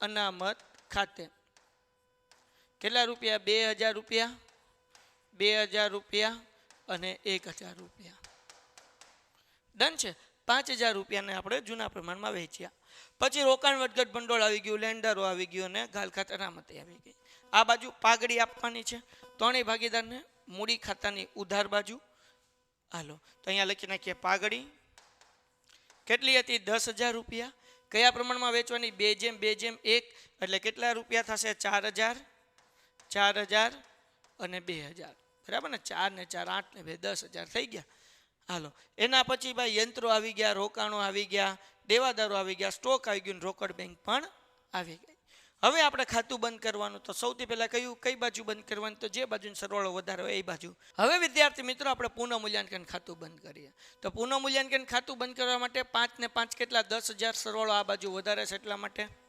10000 આ બાજુ 10000 10000 માંથી 5 ને 2 7 ને 8000 માઇનસ કરો એટલે 2000 વધે એ ત્રણેય ભાગીદારને આપણે વેચી દેવા પડે એટલે અહીંયા લખું છું વેચણી પાત્ર નફો બરાબર ધવલ કમલ અને નવલ કયા પ્રમાણમાં વેચવાનું છે 2:2:1 કેટલો નફો થયો 800 800 ને 400 તો 8 ને 8 16 ને 4 20 થઈ ગયું ને બાકી તમારે કેલ્ક્યુલેટરમાં કરવાનું 2000 ગુણ્યા કેવી રીતના કરવાનું એ શીખવાડ દઉં 2000 ગુણ્યા 2/5 2000 ગુણ્યા 2/5 અને 2000 ગુણ્યા 1/5 આ તો વેચતા આવડે જ તે બરાબર ને તો આવી રીતના વેચી નાખો એટલે તમને જવાબ મળી જાય તો આ જે આપણને નફો મળ્યો છે વેચીની પાત્ર નફો એ ક્યાં લખવાનું અહીંયા લખવાનું પણ અહીંયા લખવાનું પુનઃ મૂલ્યાંકન ખાતે હું લખવાનું પુનઃ મૂલ્યાંકન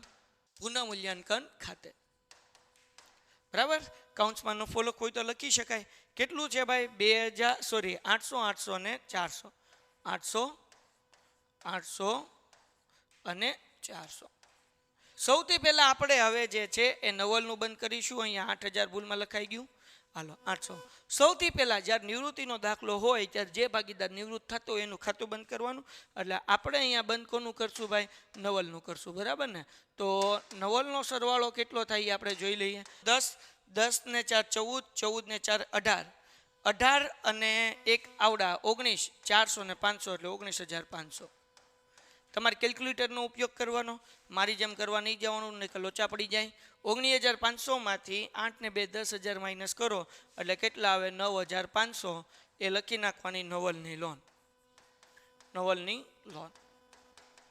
બરાબર આ નવલની લોનની બીજી એન્ટ્રી ક્યાં થાય મૂડી દેવા બાજુ એટલે અહીંયા લખી નાખીએ નવલની લોન કેટલા રૂપિયા 9500 ડન છે આગળ વ્યા જઈએ ભાઈ હવે આપણે બીજા બેનું બંધ કરીએ કમલનું બંધ કરીએ ને ધવલનું તો પહેલાં કમલનું બંધ કરીને કે 20000 20000 ને 2000 એટલે કેટલા થયા 22000 800 ને 200 એટલે કે 23000 રૂપિયા પૂરા આનો સરવાળો કરીને કે 30000 ને 32000 800 ને 200 એટલે 32000 ને 1000 એટલે કે 33000 રૂપિયા તો અહીંયા જવાબ લખી નાખીએ 33000 રૂપિયા અને કેટલા હજાર રૂપિયા છે 23000 રૂપિયા હવે 23000 માંથી 4 ને 4 8000 માઇનસ કરીએ એટલે કેટલા આવશે 15000 રૂપિયા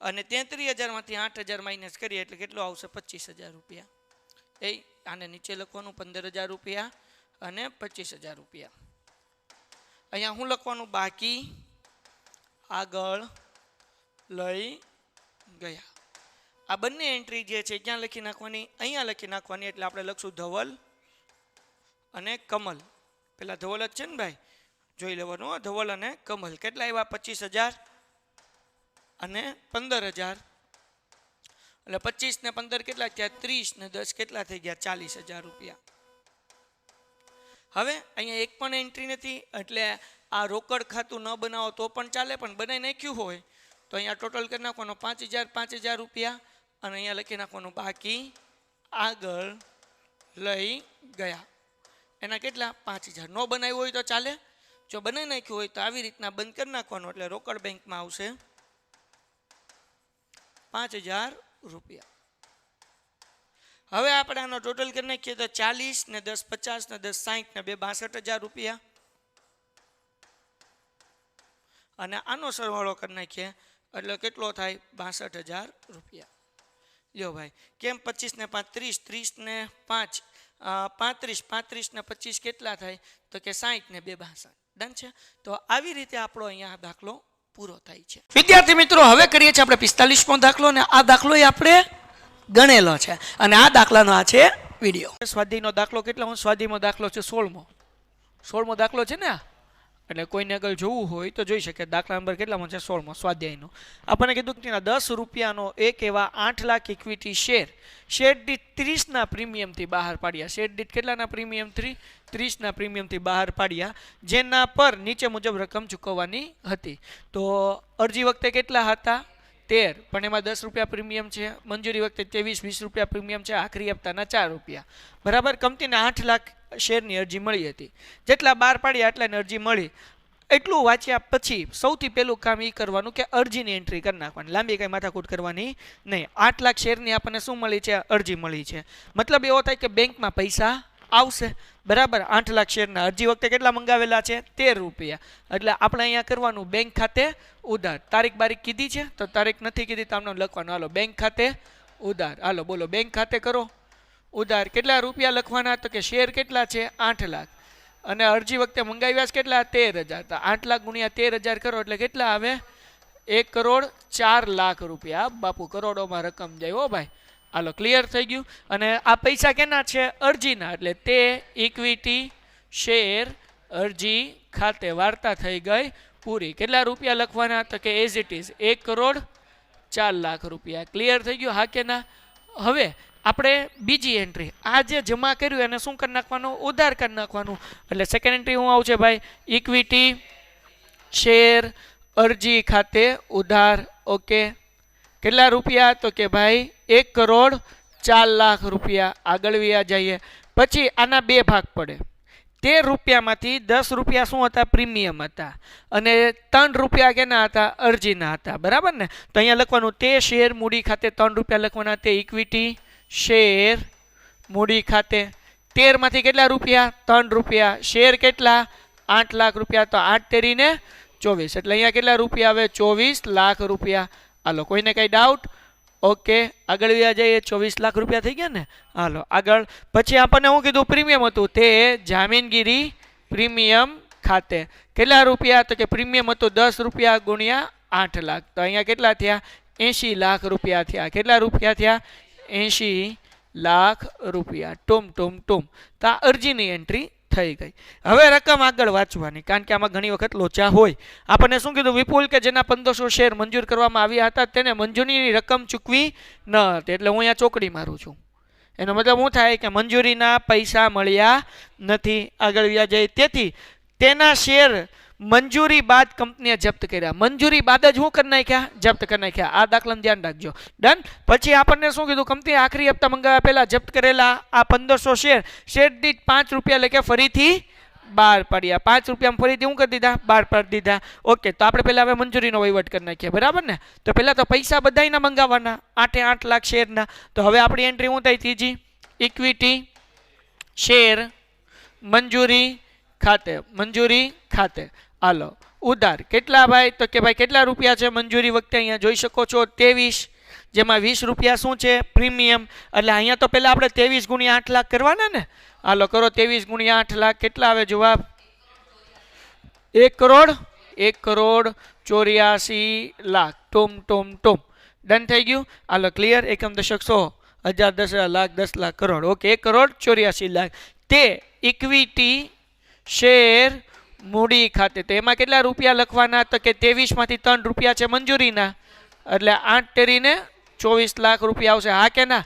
એટલે અહીંયા લખવાનું આપણે જમા છે એટલે અહીંયા લખશું 24 લાખ રૂપિયા. ટૂમ. હાલો, ક્લિયર થઈ ગયું. અને બાકી 20 રૂપિયા કેના છે? પ્રીમિયમના. એટલે તે જામીનગીરી પ્રીમિયમ ખાતે કેટલા રૂપિયા? તો કે 20 રૂપિયા ગુણ્યા 8 લાખ. 8 દુ 100, 1,60,00,000 રૂપિયા. બરાબર ને? 1,60,00,000 રૂપિયા. ડન થઈ ગયું? હા કે ના? હાલો, વહીવટ થઈ ગયો પૂરો. ક્લિયર. પણ બેંકમાં જે પૈસા આવશે એમાં આ વિપુલભાઈના પૈસા આવશે નહીં. વિપુલના કેટલા શેર હતા? 1500 શેરના પૈસા આવશે નહીં. તેની એન્ટ્રી કેમ થશે ધ્યાન રાખજો, બહુ અગત્યની છે ને ઈઝી છે, એટલું અઘરું નથી. ચોથી એન્ટ્રી બેંક ખાતે ઉધાર, બેંક ખાતે ઉધાર. હમણાં રકમ લખવાની નહીં. મંજૂરીના પૈસા બાકી છે એટલે આપણે લખીએ બાકી મંજૂરી ખાતે ઉધાર. ન લખો તોય હાલે, પણ લખો તો આપણને યાદ રહે. દાખલો કેવો થાય આપણા માટે? ઈઝી થાય. એટલા માટે શું લખીએ આપણે? બાકી હપ્તો નહીં લખીએ, બાકી મંજૂરી ખાતે. તો એટલી તો ખબર પડે કે ભાઈ મંજૂરીના કેટલા હતા? કે 1500 શેર હતા. કેટલા શેર હતા વિપુલના? 1500. અને અરજી વખતે કેટલા? 23. એટલે 1500 ગુણ્યા 23 કરો એટલે કેટલા જવાબ આવે? 34,500. હા કે ના? અને લખી નાખવાનું તે ઇક્વિટી શેર મંજૂરી ખાતે, મૂડીની બેટા મંજૂરી ખાતે, ઇક્વિટી શેર મંજૂરી ખાતે ઉધાર જેટલા કર્યા એટલા જમા કરવાના. 1,84,00,000 રૂપિયા. ટોમ આ કેટલા હતા? 34,500 ને? કરો હાલો, 1,84,00,000 માંથી 34,500 માઇનસ 1,83,65,500. હાલો ડન થઈ ગયું. હા કે ના? તો આ રકમ આવી રીતના ગોતો તો કેવી રીતના મળે? ઈઝીથી. બાકી તમે કન્ફ્યુઝ થઈ જાઓ એટલે પહેલા આ લખી નાખવાના, એમાંથી આ માઇનસ કરો એટલે આ મળી જાય. ડન થઈ ગયું. આગળ વ્યા જાય. હવે આ શેર જપ્ત કરવાનું છે તો શેર જપ્તીની એન્ટ્રી યાદ રાખવાની. શેર જપ્તીની એન્ટ્રી શું છે? ઇક્વિટી શેર મૂડી ખાતે ઉધાર, પ્રીમિયમ નથી ભર્યું એટલે જામીનગીરી પ્રીમિયમ ખાતે, તે શેર જપ્તી ખાતે અને તે બાકી મંજૂરી ખાતે. વાર્તા થઈ ગઈ પૂરી. હાલો તો કેટલી એન્ટ્રી થાય? 1 2 3 4 5. 1 2 3 4 અને 5. હમાઈ જશો આમાં, હમાઈ દેવું. હાલો અહીંયા ધ્યાન રાખીએ. પાંચમું આપણે શું કરીએ છીએ ભાઈ? પહેલા ઇક્વિટી શેર મૂડી ખાતે આ શેર જપ્ત કરીએ. શું કરીએ છીએ? શેર જપ્ત કરીએ છીએ. ઇક્વિટી શેર મૂડી ખાતે ઉધાર. હા કે ના? હવે જુઓ અહીંયા 10 રૂપિયા નહીં લખવાના, મંજૂરી સુધી જે રકમ આવી એ જ લખવાના. તો અહીંયા જોવાનું કેટલા રૂપિયા લખવા એના માટે. 3 રૂપિયા અરજીના હતા, 3 રૂપિયા મંજૂરીના હતા. અત્યાર સુધી ટોટલ કેટલા મંગાવ્યા છે? 6. તો શેર મૂડીમાં 10 નહીં લખવાના, કેટલા લખવાના? 6 રૂપિયા લખવાના. એટલે અહીંયા આપણે લખશું 6 ગુણ્યા 1500 એટલે 15 6 90, 9,000 રૂપિયા. હાલો ક્લિયર થઈ ગયું. હવે શું કરવાનું ભાઈ? તો કે જામીનગીરી પ્રીમિયમ ખાતે ઉધાર. જામીનગીરી પ્રીમિયમ ખાતે ઉધાર. તો પ્રીમિયમ કેટલું હતું? 20 રૂપિયા હતું ગુણ્યા 1500 અને 15 દુ 30, 30,000 રૂપિયા. ચલો કોઈને કાંઈ ડાઉટ આમાં? તો સાહેબ આ તો હાવ ઈઝી છે. આગળ વ્યા જઈ એના પછી 30,000 થોડાક હેઠા લખી નાખું એટલે લો ચા ના પડે ભાઈ બંધ. હાલો આગળ વ્યા જઈએ. હવે શું કરવાનું? તો કે તે શેર જપ્તી ખાતે. તો શેર જપ્તીની રકમ હમણાં સમજાતી ન હોય તેમને ખાલી રાખવાનું. અહીંયા લખી નાખવાનું તે બાકી મંજૂરી ખાતે. હું લખી નાખવાનું બાકી મંજૂરી ખાતે. હાલો ડન થઈ ગયું. તો બાકી મંજૂરી ખાતે આપણે ઉધાર કરેલા જ છે. કેટલા ઉધાર કરેલા છે? 34,500. એ જ જમા કરી નાખીએ 34,500. તો 34,500 માંથી 30,000 ને 9,000 માઇનસ કરો. 39 માંથી આ 34,500 માઇનસ કરો. 4500 રૂપિયા આવે શેર જપ્તી ખાતે. હવે તમારે સમજવું છે કેવી રીતના આવ્યા તો એ સમજાવી દો. 1500 શેર હતા. વિપુલે અરજીના પૈસા ભર્યા હોય. અરજીના કેટલા રૂપિયા ભર્યા હતા? 3. પ્રીમિયમ નહીં ગણવાનું, ભર્યું હોય તો. ખાલી અરજીના કેટલા રૂપિયા હતા? 3 રૂપિયા હતા. 1500 શેર હતા તો 1500 ગુણ્યા 3, 15 તેરી મળી ગયું. પણ તમારે આવું માથાકૂટ ન કરવી હોય તો 39 માંથી 34,500 જે ઉધાર કર્યા એ જમા કરી નાખ્યા, માઇનસ કરો એટલે 4500. સમજાઈ ગયું? હાલો ડન. ક્લિયર થઈ ગયું? ઓકે આગળ વ્યા જઈએ. તો આ થઈ ગઈ શેર જપ્તી. દાખલામાં એમ કીધું કે આ શેર ફરીથી બહાર પાડ્યા. કેટલાના બહાર પાડ્યા ભાઈ? તો કે ભાઈ 1500 શેર, શેર દીઠ 5 રૂપિયા ફરીથી બહાર પાડ્યા. તો બહાર પાડ્યા એટલે આપણે લખવાનું બેંક ખાતે ઉધાર. એટલે આપણે અહીંયા લખી નાખીએ બેંક ખાતે ઉધાર. આ છઠ્ઠી એન્ટ્રી થશે ને, બેંક ખાતે ઉધાર. હા કે ના? કેટલા રૂપિયા બહાર પાડ્યા? 5 રૂપિયા બહાર પાડ્યા. કેટલા રૂપિયા? 5. 1500 શેર હતા. 1500 ગુણ્યા 5, 15 5 75. હવે જુઓ અહીંયા તમારે એ જોવાનું. અહીંયા શેર મૂડીમાં તમે 6 રૂપિયા લખ્યા હતા પણ બહાર કેટલાને પાડ્યો? 5 રૂપિયા. તો કેટલા ઘટે? 1 રૂપિયો ઘટે ને. એટલે આપણે શેર જપ્તી ઉધાર કરવાનું. શું કરવાનું? શેર જપ્તી ખાતે. ખબર પડી કેમ આવ્યું? કારણ કે 6 રૂપિયાનો શેર હતો. 3 અરજી 3 મંજૂરી, 6 રૂપિયાનો હતો શેર. બહાર પાડ્યો 5 રૂપિયા. નુકસાન કેટલાનું થયું? 1 રૂપિયા. એટલે શેર જપ્તીને શું કરવાનું? ઉધાર કરવાનું. 1500 ગુણ્યા 1 એટલે અહીંયા જવાબ કેટલો આવે? 1500. હા કે ના? અને તે ઇક્વિટી શેર મૂડી ખાતે અને બેનો સરવાળો કરી નાખો. કેટલા થયા? 9,000 રૂપિયા. ડન થઈ ગયું. વાર્તા થઈ ગઈ પૂરી. ક્લિયર? ઓકે, આગળ વ્યા જઈએ. એના પછી હવે આપણે હજી બાકી છે પ્રથમના આખરી હપ્તો. એના વખતે શું કીધું છે? એમાં કે જેના 500 શેર મંજૂર કરવામાં આવ્યા હતા તેને આખરી હપ્તાની રકમ ચૂકવેલ ન હતી કે જેથી તેના શેર આખરી હપ્તા બાદ કંપનીએ જપ્ત કર્યા. જપ્ત કરેલ શેર 500 શેર આપી શકાય એટલું વધુ વટાવ આપીને ફરીથી બહાર પાડ્યો. હાલો, ક્લિયર થઈ ગયું. તો પહેલાં તો આપણે રકમ મંગાવવી પડશે. તો કંપનીના ચોપડે ઉપરના વ્યવહારની આમ નોંધ કરી તો કરીએ છીએ. હવે આપણે અરજીની 2 એન્ટ્રી કરી નાખી, મંજૂરીની 2 કરી નાખી. હવે કઈ બાકી રહી? ખાલી આખરી હપ્તાની. હા કે ના? કેટલા રૂપિયા મંગાવ્યા છે? 4 રૂપિયા. તો પહેલાં તો આપણે શેર મંગાવી લઈએ, પૈસા મંગાવી લઈએ. ટૂમ ટૂમ ટૂમ અહીંયા લખી નાખીએ. એન્ટ્રી નંબર 7, ઇક્વિટી શેર આખરી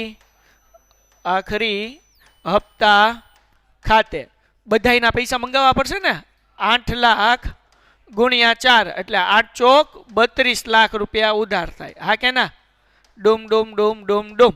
હાલો, ક્લિયર થઈ ગયું. ઓકે, પછી તે ઇક્વિટી શેર મૂડી ખાતે, તે ઇક્વિટી શેર મૂડી ખાતે જાગ રહ્યો.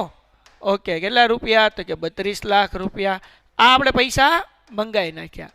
હવે બેંકમાં પૈસા આવશે પણ એક જણાના પૈસા આવશે નહીં. તો પહેલાં આપણે કરી નાખીએ 8મી એન્ટ્રી, બેંક ખાતે ઉધાર. બેંક ખાતે ઉધાર, બરાબર. અહીંયા ધ્યાન રાખજો. પછી બાકી હપ્તા ખાતે ઉધાર.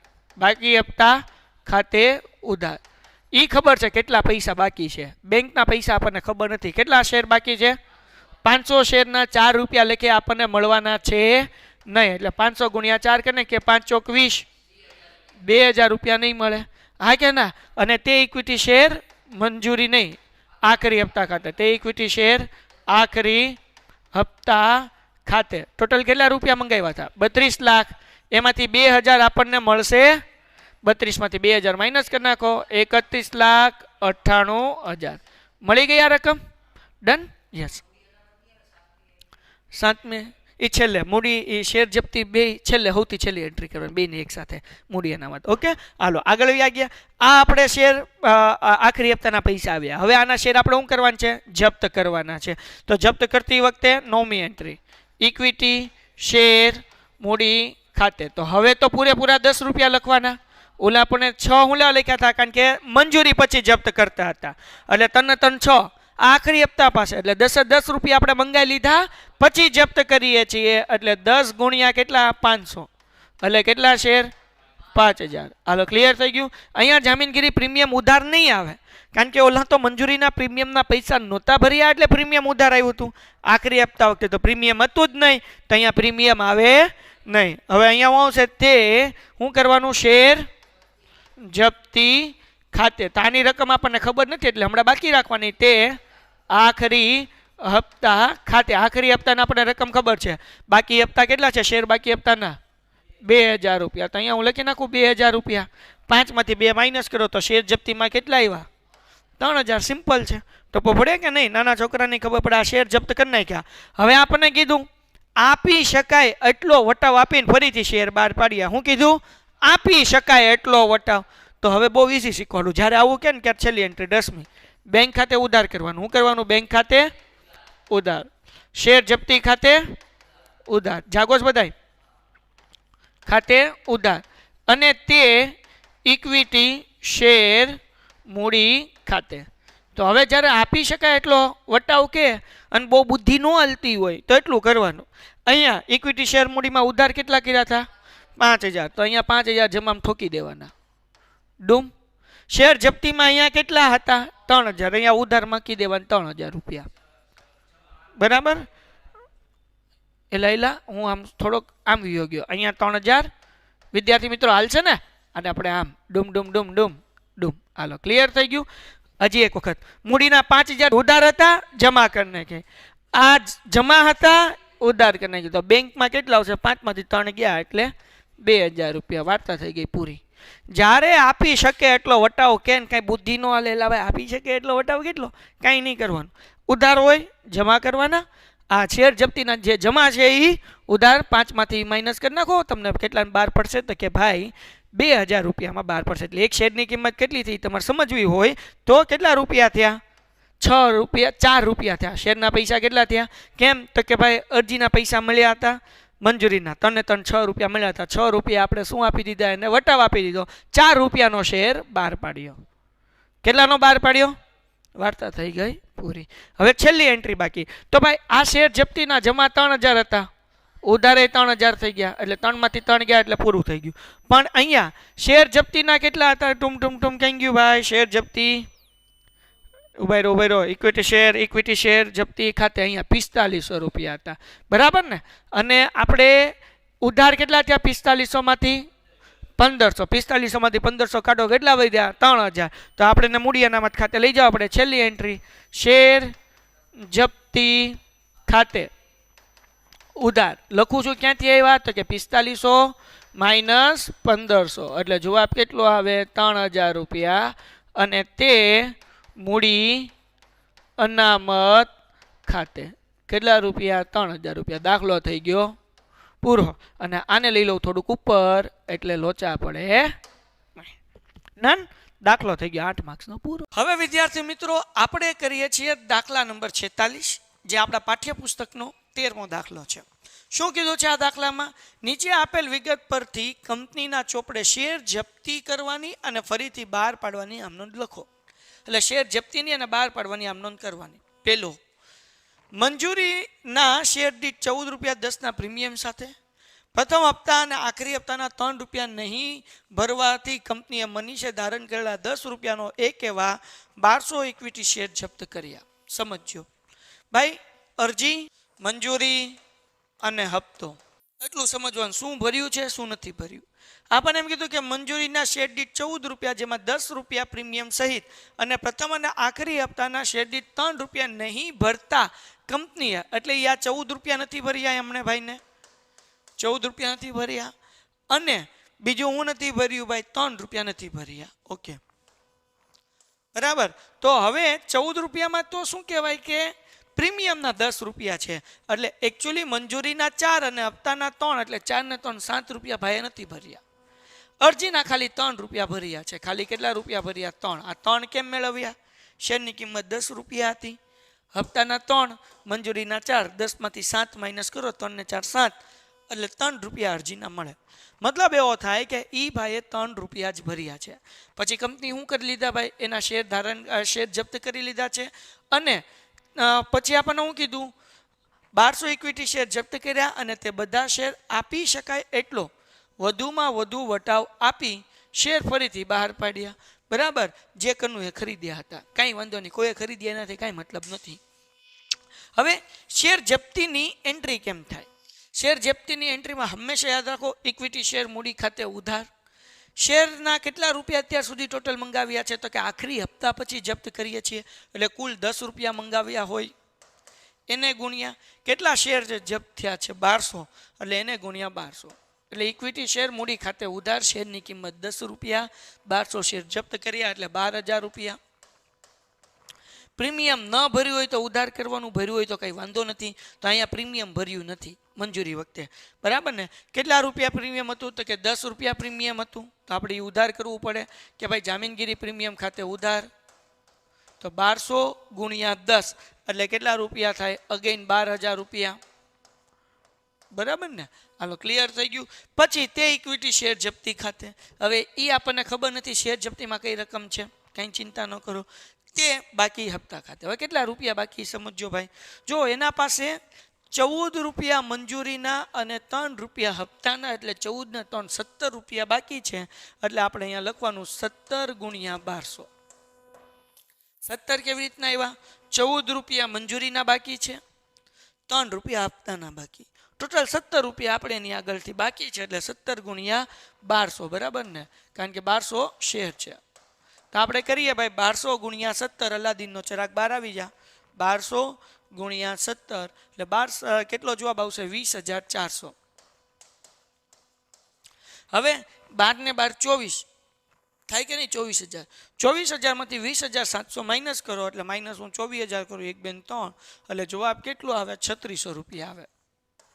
બરાબર ને, એમને કેટલા રૂપિયા ભર્યા હશે? 3600 રૂપિયા ભર્યા હશે. કેમ? અરજીના પૈસા ભર્યા. અરજીના હતા કેટલા? 3 અને ટોટલ 1200 શેર એટલે 12 × 3600 આવી ગયા. બરાબર. તમને આ બે માંથી એક રકમ ગોતતા આવડે ને તો બીજી મળી જાય. દાખલા તરીકે તમને 3600 ગોતતા આવડે તો 24000 માંથી 3600 માઇનસ કરી નાખો, અથવા 20400 ગોતતા આવડે તો 24000 માંથી 20400 માઇનસ કરી નાખો તો બીજી રકમ મળી જાય. સિમ્પલ, ચિંતા નહીં કરવાની. ઓકે, આગળ વ્યા જઈએ. હવે આપણને એમ કીધું ભાઈ આ બધાય શેર આપી શકાય એટલા વટાવ આપીને ફરીથી બહાર પાડ્યા. તો કેવી રીતના રકમ લખવાની સમજજો ભાઈ.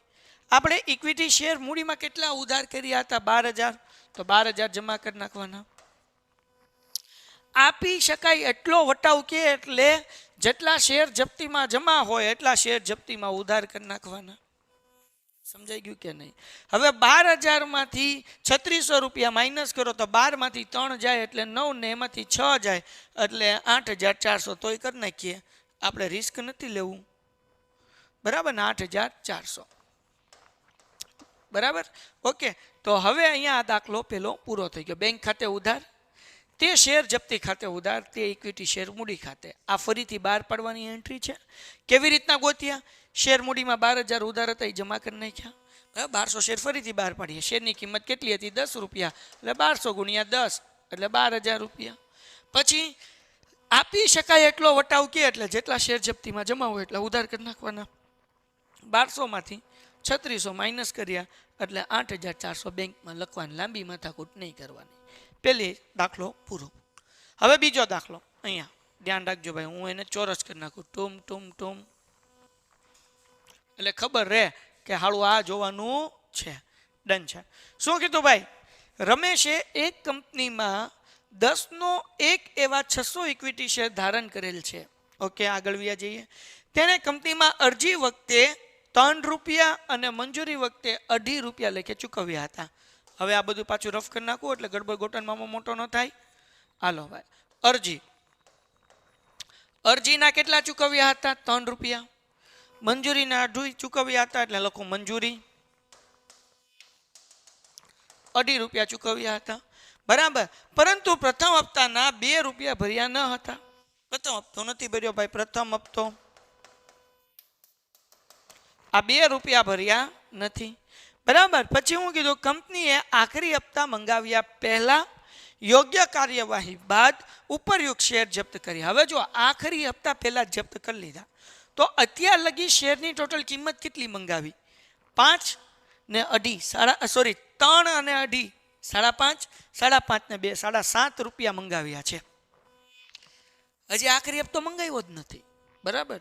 પછી હું કીધું શેર જપ્ત કરી લીધા. 7.5 રૂપિયા મંગાવ્યા પછી તે આખરી હપ્તા પહેલા. ઓકે, બરાબર. પછી હું કીધું ભાઈ ઓકે, અને શેરથી 4 રૂપિયાના વટાવ આપી ફરીથી બહાર પડ્યા જે સુરેશે ખરીદ્યા. ઓકે, કાંઈ વાંધો નહીં. કેટલો વટાવ આપ્યો પહેલાં પછી જોશું. પહેલાં તો શેર જપ્તી કરીએ. શેર જપ્તીની એન્ટ્રી હું થાય? ઇક્વિટી શેર મૂડી ખાતે ઉધાર, તે ઇક્વિટી શેર જપ્તી ખાતે અને તે બાકી હપ્તા ખાતે અથવા તો પ્રથમ હપ્તા ખાતે. અહીંયા 10 રૂપિયા લખ્યા હતા કારણ કે છેલ્લે શેર જપ્ત કર્યા હતા. ક્યારે છેલ્લે? એટલે તો કે અરજી, મંજૂરી અને હપ્તા પછી. જ્યારે કે આ દાખલાની અંદર આપણે આખરી હપ્તા પહેલા જ શેર જપ્ત કરીએ છીએ. તો અત્યાર સુધી કુલ કેટલા રૂપિયા મંગાવ્યા? 3 રૂપિયા આવડા, 2.5 એટલે 5.5 2 આ 7.5 રૂપિયા જ મંગાવ્યા છે. હજી આખરી હપ્તાની રકમ મંગાવેલ નથી. તો આપણે ઇક્વિટી શેર મૂડી ખાતે કેટલા રૂપિયા લખવાના? 7.5 રૂપિયા ગુણ્યા કેટલા છે શેર છે એમના? 600. બરાબર ને, એટલે મેં કર્યા 600. 7.5 ગુણ્યા 600. હાલો કરી લઈએ ભાઈ. એટલે હું લખું 7.5 ગુણ્યા 600 એટલે કેટલા રૂપિયા આવશે? 4500 રૂપિયા. ડન છે. હવે તે ઇક્વિટી શેર જપ્તી ખાતે શેર જપ્તીમાં જે પૈસા ભર્યા હોય જપ્ત કરવાના. કેટલા ફદ્યા ભર્યા છે ભાઈ? તો કે ભાઈએ અરજી અને મંજૂરીના ભર્યા છે 3 રૂપિયા અરજીના અને 2 મંજૂરીના 5.5 રૂપિયા ભર્યા છે. એટલે આપણે અહીંયા કરીશું 5.5 ગુણ્યા 600. અહીંયા કરી નાખો ભાઈ. 600 ગુણ્યા 5.5 એટલે કેટલા? 3300 રૂપિયા ભર્યા. અને પ્રથમ હપ્તાના 2 રૂપિયા ભર્યા નથી એટલે કે ભાઈ 2 ગુણ્યા 600 6 દુ 12 રૂપિયા ભર્યા નથી. ડન છે. આ એના શેર જપ્તીની એન્ટ્રી થઈ ગઈ. હવે આપણને શું કીધું ભાઈ કે 4 રૂપિયા વટાવ આપીને ફરીથી શેર બહાર પાડી દીધા. ઓકે, કાંઈ વાંધો નહીં. તો હવે જેટલા શેર મૂડીમાં ઉધાર કર્યા એટલા જમા કરવાના. 4500 રૂપિયા જમા કરું. એન્ટ્રી હું આવે બેંક ખાતે ઉધાર, પછી શેર જપ્તી ખાતે ઉધાર, તે ઇક્વિટી શેર મૂડી ખાતે. ડન થઈ ગયું. ઓકે, ઇક્વિટી શેર મૂડીમાં જેટલા ઉધાર હતા એટલા જમા કર્યા. વટાવ કેટલો? 4 રૂપિયા આપ્યો છે ભાઈ. કંઈ વાંધો નહીં, જે વટાવ આપ્યો હોય શેર જપ્તીમાં નાખી દેવાનો. 4 ગુણ્યા 600 એટલે 6 ચોક 2400 રૂપિયા. એટલે અહીંયા હું લખી નાખું 2400 રૂપિયા. ડન છે. 4 રૂપિયા વટાવ આપ્યો ને, વટાવ જે આપ્યો એ ક્યાં નાખવાનો? શેર જપ્તીમાં નાખવાનો. ઓકે, હવે 4500 માંથી 2400 માઇનસ કરી નાખો એટલે એટલા આપણને મળી જાય બેંકમાં કેટલા આવે. એટલે 2100 રૂપિયા આપણને બેંકમાં આવે. ડન છે. 4500 માંથી 2400 માઇનસ કરીએ એટલે 2100. સિમ્પલ. હવે છેલ્લી એન્ટ્રી ભાઈ 3300 રૂપિયા શેર જપ્તીના જમા થયા, એમાંથી ઉધાર કેટલા થયા? 3300 માંથી 2400 કાઢો, કેટલા વધે? તો કે સાહેબ ઉભા રહો, 3300 માઇનસ 2400 એટલે સાહેબ 900 વધે. તો જેટલા જમા થયા શેર જપ્તીના એટલા ઉધાર કરવા જ પડે. તો 900 રૂપિયા વધે છે એટલે લખ્યું ઇક્વિટી શેર જપ્તી ખાતે ઉધાર, તે મૂડી અનામત ખાતે. ક્યાંથી આવ્યા ભાઈ? તો કે 3300 જે જમા હતા, 2400 જે ઉધાર હતા એ માઇનસ કર્યા એટલે 900 રૂપિયા વધ્યા એ લખી નાખ્યા. ડન. તો અહીંયા બીજી એન્ટ્રી થઈ ગઈ. હવે શું કીધું? એક કંપનીએ દરેક 100 રૂપિયાનો જે 20% પ્રીમિયમથી બહાર પાડેલા તેવા 400 શેર જપ્ત કર્યા. શેર દીઠ 80 રૂપિયા પ્રીમિયમ સહિત મંગાવ્યા હતા ભાઈ. ટોટલ કેટલા મંગાવ્યા? 80 મંગાવ્યા. ઓકે, પછી આ શેર ઉપર મંજૂરીના 50 રૂપિયા પ્રીમિયમ સહિત નહીં મળવાથી આ શેર પ્રથમ અને આખરી હપ્તા પહેલા જપ્ત થયા. હવે સમજો ભાઈ, શેર દીઠ કુલ 80 રૂપિયા મંગાવેલ છે, જેમાં અરજીના પૈસા આવી ગયા, મંજૂરીના આવી ગયા, બરાબર. એમાં પ્રીમિયમ સહિત કીધું એટલે કે 20% પ્રીમિયમ એટલે 100 રૂપિયાના 20% 20 રૂપિયા પ્રીમિયમ થાય એટલે 60 રૂપિયા ટોટલ જે છે એ શેરના મંગાવેલા છે, બરાબર ને? કેટલા રૂપિયા મંગાવ્યા છે? 60 રૂપિયા. ડન છે. 60 રૂપિયામાંથી અથવા તો એમ કહું 80 રૂપિયામાંથી 50 રૂપિયા જે હતા એ મંજૂરી વખતે હતા. તો દાખલો કરવા પહેલાં આપણે સમજી લઈએ. જો અરજી વખતે 30 રૂપિયા મંગાવ્યા હશે, અરજી વખતે કેટલા હશે? 30, અને મંજૂરી વખતે 50. 50માં પ્રીમિયમ સહિત ટોટલ 80 થઈ ગયા. સાહેબ આ કેવી રીતના ગોઈતું? આપણને કીધું શેર દીઠ ટોટલ કેટલા મંગાવ્યા હતા? 80 રૂપિયા એટલે 80 લખ્યા. મંજૂરી વખતે કેટલા હતા? 50 એટલે 50 લખી નાખ્યા. 80 માંથી 50 જાય એટલે વધ્યા કેટલા? 30. તો અરજી વખતે 30 રૂપિયા મંગાવ્યા હતા. ડન થઈ ગયું. હવે આપણને શું કીધું ભાઈ? હવે આમાં પ્રીમિયમના પૈસા ભર્યા નથી, કોઈ નથી ભર્યા. તો કે શેર હોલ્ડર હતો એમણે આ શેર પર પૂરેપૂરા ભરપાઈ થયેલ તરીકે પ્રથમ અને આખરી હપ્તા પહેલા જ કુલ 3600 રૂપિયામાં ફરીથી બહાર પાડવામાં આવ્યા. 36000 રૂપિયામાં ફરીથી બહાર પાડી દીધા. જપ્ત ક્યારે કર્યા છે ભાઈ? તો અહીંયા જો, અહીંયા આપણને કીધું છે પ્રથમ અને આખરી હપ્તા પહેલા જપ્ત કર્યા. તો હવે ધ્યાન રાખજો કેમ પૈસા લખવાના. જપ્તીની એન્ટ્રી હું ભાઈ? Equity, thank you, yes, equity share મૂડી ખાતે ઉધાર. ઓકે, અત્યાર લગી ટોટલ કેટલા રૂપિયા હતા? અરજીના મેં હમણાં તમને સમજાવ્યું 30 રૂપિયા, મંજૂરીના 50 રૂપિયા, જેમાં 20 રૂપિયા પ્રીમિયમ હતું પાછું. એટલે ટોટલ અરજીના 30 કહેવાય અને મંજૂરીના 30 કહેવાય, કારણ કે 50 માંથી 20 રૂપિયા પ્રીમિયમ માઇનસ કરો એટલે 30 ને 30 60 રૂપિયા મંગાવ્યા કહેવાય. એટલે આપણે અહીંયા લખી નાખવાના 60 ગુણ્યા, ધ્યાન રાખજો કેટલા શેર હતા? તો કે શેર હતા 400 એટલે અહીંયા આપણે કરીએ 60 ગુણ્યા 400 તો 6 ચોક 2400 રૂપિયા, સોરી 24000 રૂપિયા. 6 ચોક 24, 3 મહિના લગાડી દીધા. પછી જામીનગીરી પ્રીમિયમ ખાતે ઉધાર પ્રીમિયમ 20 રૂપિયા હતું, 20 ગુણ્યા 400, 4 દુ 8 અને આ લખી નાખીએ 1000 રૂપિયા, 8000 રૂપિયા.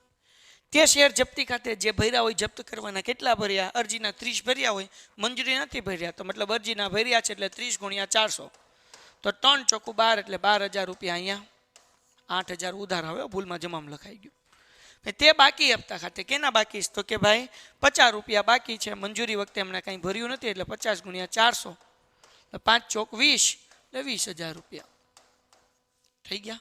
20 અને 12 32, 24 અને 8 32, 32000 થઈ ગયા. ઓકે, આ શેર કેટલા રૂપિયામાં બહાર પાડ્યા? તો હવે સાંભળજો, મજા આવશે.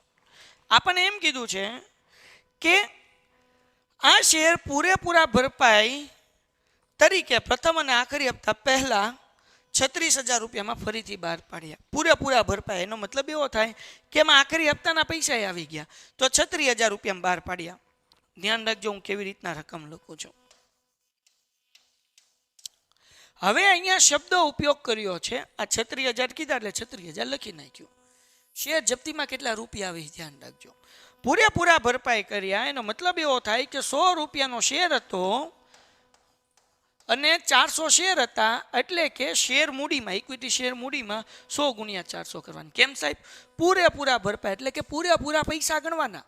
તો શેરના પૂરેપૂરા 100 રૂપિયા હતા એટલે 400 ગુણ્યા 100 એટલે કેટલા આવે? 40,000 રૂપિયા. અને આપણને કીધું કે 36,000માં બહાર પાડ્યા એટલે બેંક ખાતે 36,000 રૂપિયા. તો હવે શેર જપ્તીમાં કેટલા આવે? 40,000માંથી 36,000 જાય એટલે કેટલા હજાર રૂપિયા આવે? 4,000 રૂપિયા. ખબર પડી? હજી એક વાત, આપણને કીધું પૂરેપૂરા ભરપાઈ એટલે ઇક્વિટી શેર મૂડીમાં અત્યાર લગી આપણે 24,000 ઉધાર હતા અને 24 જમા કરતા એમ નહીં કરવાનું. પૂરેપૂરા ભરપાઈ એટલે 100 ગણવાના પૂરેપૂરા શેરના પૈસા. 400 હતા એટલે 40,000. 36,000 રૂપિયામાં વેચી દીધા. ઘટે કેટલા? 4,000. એ શેર જપ્તીમાં નાખવાના. હવે શેર જપ્તીમાં હતા કેટલા? 12,000 હતા. એમાંથી 4,000 માઇનસ કરો, કેટલા વધ્યા? 8,000 રૂપિયા. તો આપણે લખવાનું ઇક્વિટી શેર જપ્તી ખાતે ઉધાર 8,000 રૂપિયા, તો મૂડી અનામત ખાતે. સો વિદ્યાર્થી મિત્રો, આવી રીતે આપણે આ દાખલો ગણવાનો હતો. આશા રાખું છું કે આ દાખલા તમને સમજાણા હશે. જો સમજાણો હોય તો પ્લીઝ વિડીયો લાઇક કરો, ચેનલ સબસ્ક્રાઈબ કરો, તમારા મિત્રોમાં શેર કરો અને ખાસ કરીને પ્લીઝ પ્લીઝ પ્લીઝ અહીંયા લાઇકનું બટન છે દબી દો, અહીંયા લાલ કલરનું સબસ્ક્રાઈબનું બટન છે દબી દો. મળીએ છીએ નેક્સ્ટ વિડીયોમાં. ત્યાં સુધી ગુડ બાય એન્ડ ધન્યવાદ. Painted, Painless Learning.